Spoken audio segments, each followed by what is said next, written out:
Assalamualaikum warahmatullahi wabarakatuh. Oke, dalam kesempatan ini saya akan menjelaskan kepada teman-teman semuanya, yaitu tentang langkah-langkah pembuatan program semester. Sebelum kita memasuki langkah-langkah tersebut, perlu kita mengetahui apa itu program semester. Nah, program semester adalah program yang berisi garis-garis besar tentang hal-hal yang akan dicapai dalam satu semester. Dan semester adalah satuan waktu yang digunakan untuk penyelenggaraan program pendidikan. Program semester ini berisi rumusan pokok-pokok aktivitas guru dalam melakukan pembelajaran selama satu semester dengan mempertimbangkan alokasi waktu yang tersedia, jumlah kompetensi dasar, dan indikator. Dan juga program semester ini akan mempermudah guru dalam mengajarkan materi untuk dikuasai peserta didik dalam satu semesternya. Oke, selanjutnya kita memasuki komponen program semesternya. Yang pertama ada bagian identitas, dan yang kedua ada bagian format isian. Nah, untuk yang pertama ini bagian identitasnya ada satuan pendidikan, itu bisa dilihat di bagian sebelah kiri atas. Nih, satuan pendidikan. Satuan pendidikan itu nama sekolahnya. Dan selanjutnya yaitu ada mata pelajaran. Silakan mata pelajaran apa yang ingin Anda programkan. Dan yang selanjutnya kelas dan semester. Dan yang terakhir yaitu tahun pelajaran. Bisa dilihat lagi di bagian sebelah kiri atas. Oke, next ke bagian format isian. Nah, di bagian format isian ada terdapat materi. Nah, di sebelah kiri sini, atau bisa juga tema atau subtema, tapi di sini hanya materinya saja. Dan yang selanjutnya ada alokasi waktu, dan ada bulan yang terperinci per minggunya di sini. Kayak bulan Juli ada 5 minggu, ada bulan Agustus 5 minggu. Ini sebagai contoh saja. Mungkin disesuaikan dengan kalendernya nanti. Dan selanjutnya yaitu kita memasuki langkah-langkah penyusunan program semesternya. Nah, jadi yang pertama memasukkan kompetensi dasar atau topik, atau bisa juga subtopik bahasan dalam format program semesternya. Nah, jadi bisa dilihat di sebelah kiri sini, ini adalah kompetensi dasarnya. Bisa dilihat di sini saya membuat contoh ada 5 pelajaran.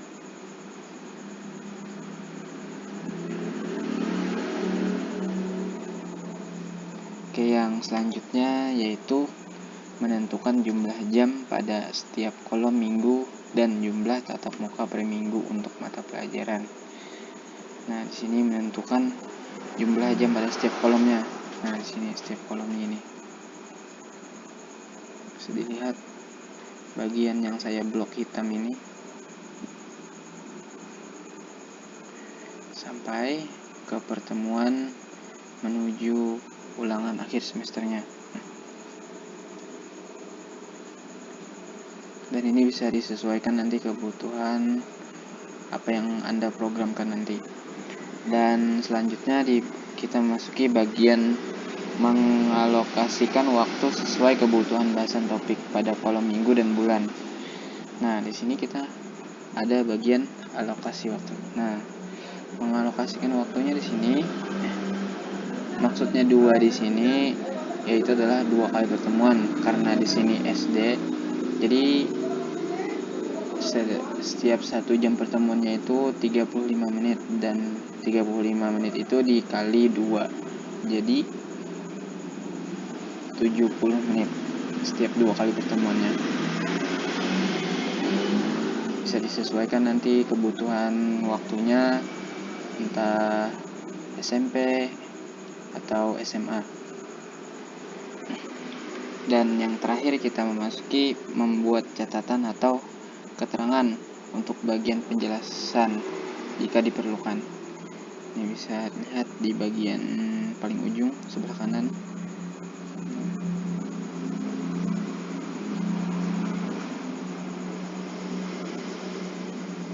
Dan jangan lupa yaitu tanda tangan di bawah sini, bisa dilihat.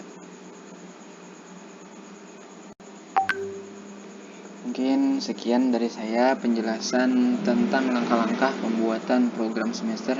Semoga bermanfaat untuk teman-teman semuanya.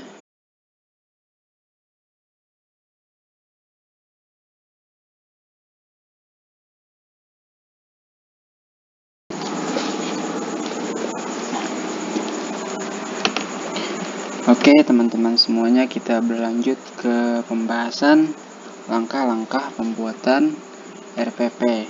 Jadi kepanjangan RPP itu ialah Rencana Pelaksanaan Pembelajaran.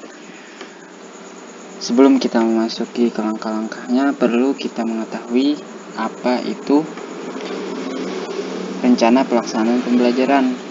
Nah, jadi menurut Permendikbud nomor 22 tahun 2016 tentang proses pendidikan dasar dan menengah, menyatakan bahwa Rencana Pelaksanaan Pembelajaran atau RPP adalah rencana kegiatan pembelajaran tatap muka untuk satu pertemuan atau lebih. Dan RPP dikembangkan dari silabus untuk mengarahkan kegiatan pembelajaran peserta didik dalam upaya mencapai kompetensi dasar. Nah, jadi RPP ini merupakan pedoman bagi guru dalam merencanakan dan melaksanakan aktivitas pembelajaran di kelas. Untuk itu, perlu kiranya bagi guru untuk dapat membuat RPP dengan baik dan benar, sesuai tujuan yang diharapkan. Nah, kita memasuki ke bagian langkah-langkahnya. Yang pertama, ada mengisi kolom identitas. Nah, bisa dilihat di bagian atas ini ada beberapa identitasnya. Yang pertama yaitu satuan pendidikan. Sini nama sekolahnya MTS Sultan Syariah. Dan yang selanjutnya ada mata pelajaran. Silahkan kalian cantumkan mata pelajaran apa yang ingin direncanakan. Dan ada kelas dan semester.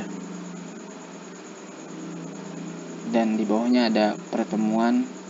Jadi tentukan pertemuan keberapa, entah pertama, kedua, ketiga, atau dan seterusnya.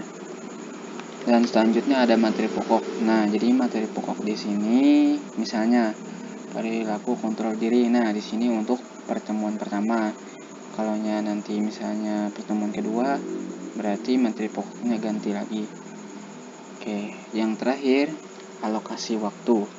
Nah, jadi dalam menentukan ini disesuaikan dengan kebutuhan pendidikannya. Misalnya di sini madrasah sanawiyah atau setingkat dengan sekolah menengah pertama.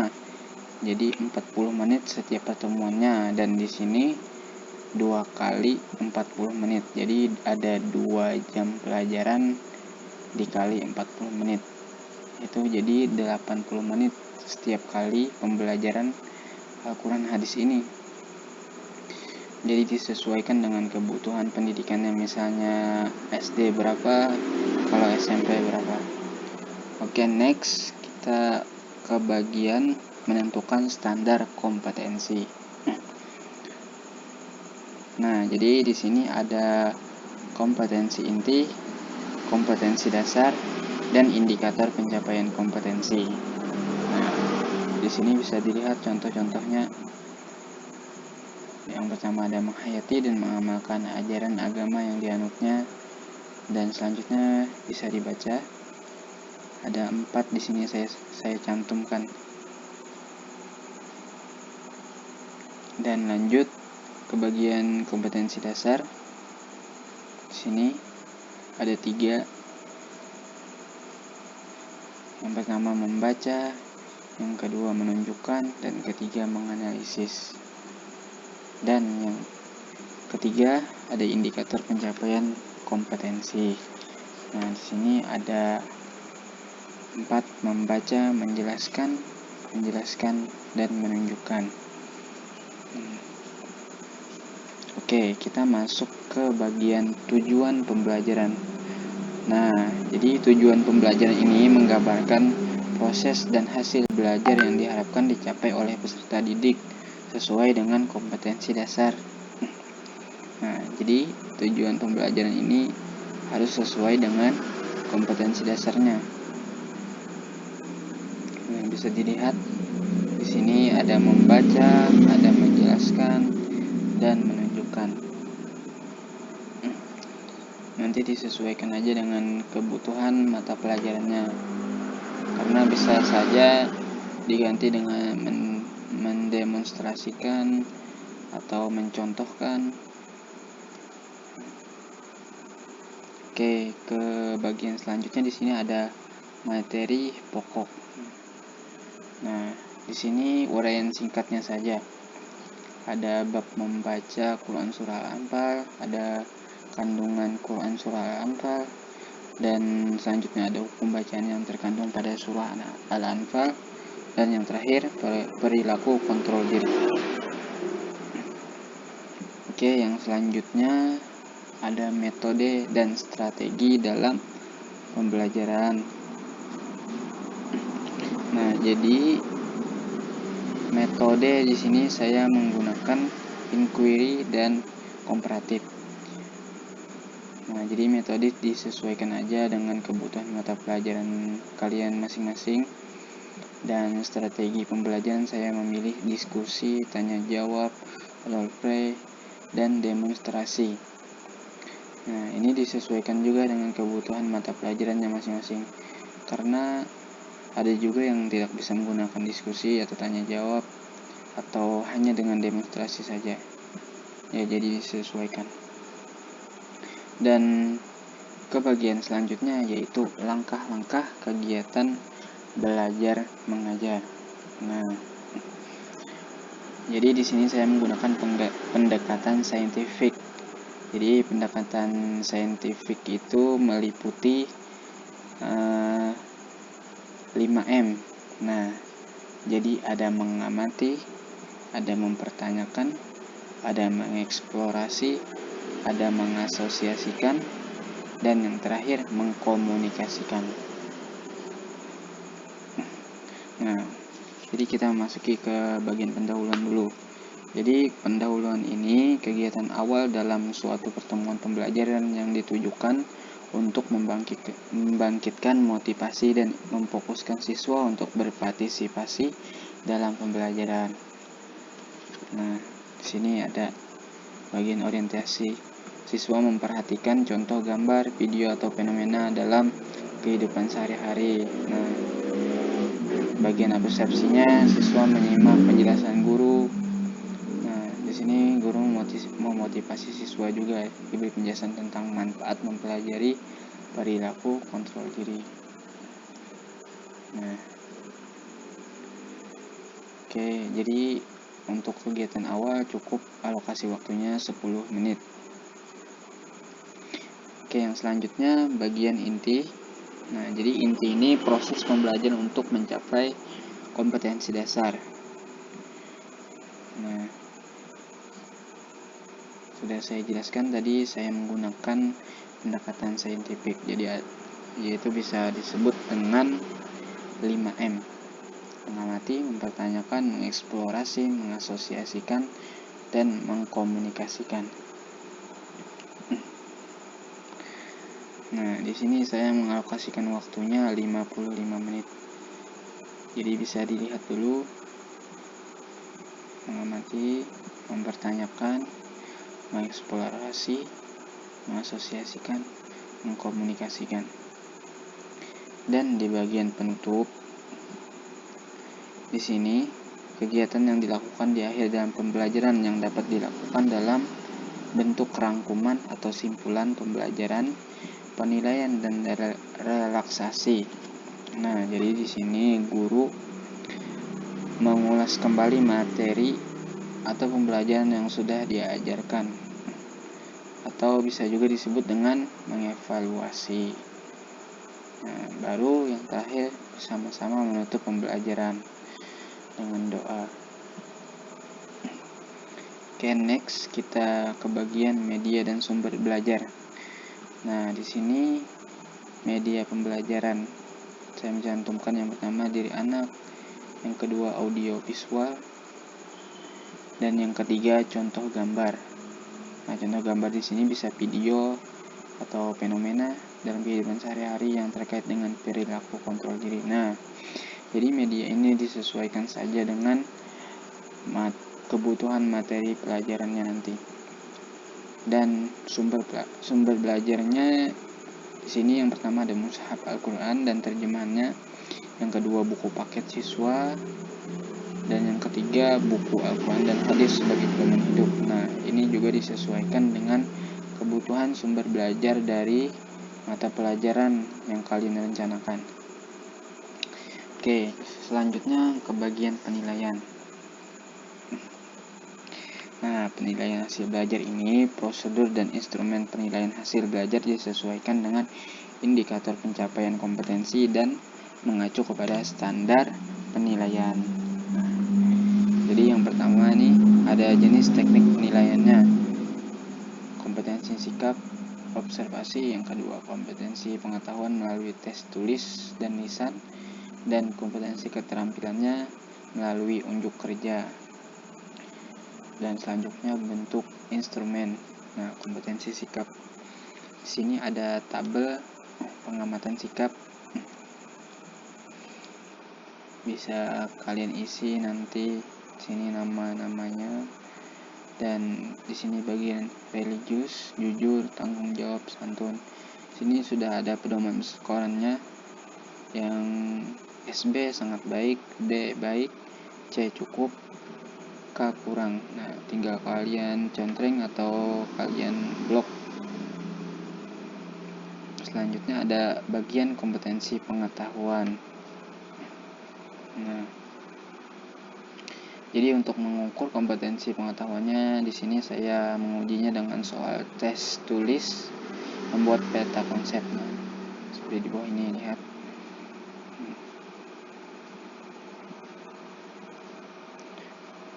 Nah, di sini.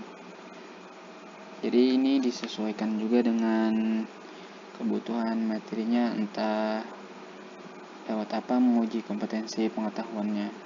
Nah, karena saya di sini mengambil lewat peta konsep saja, peta konsep meringkas dari pembelajaran yang sudah diajarkan selama pertemuan 2 kali 40 menit tadi.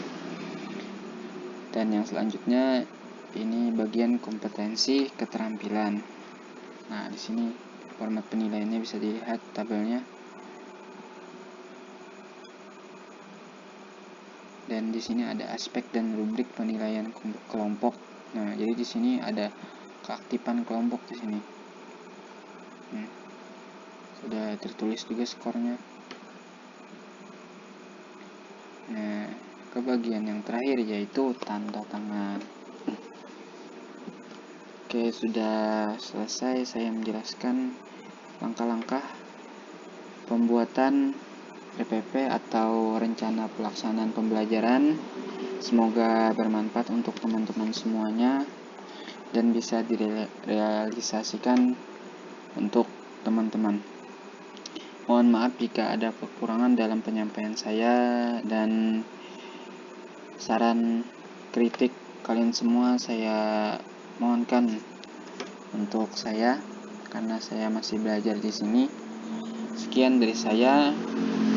Wassalamualaikum warahmatullahi wabarakatuh.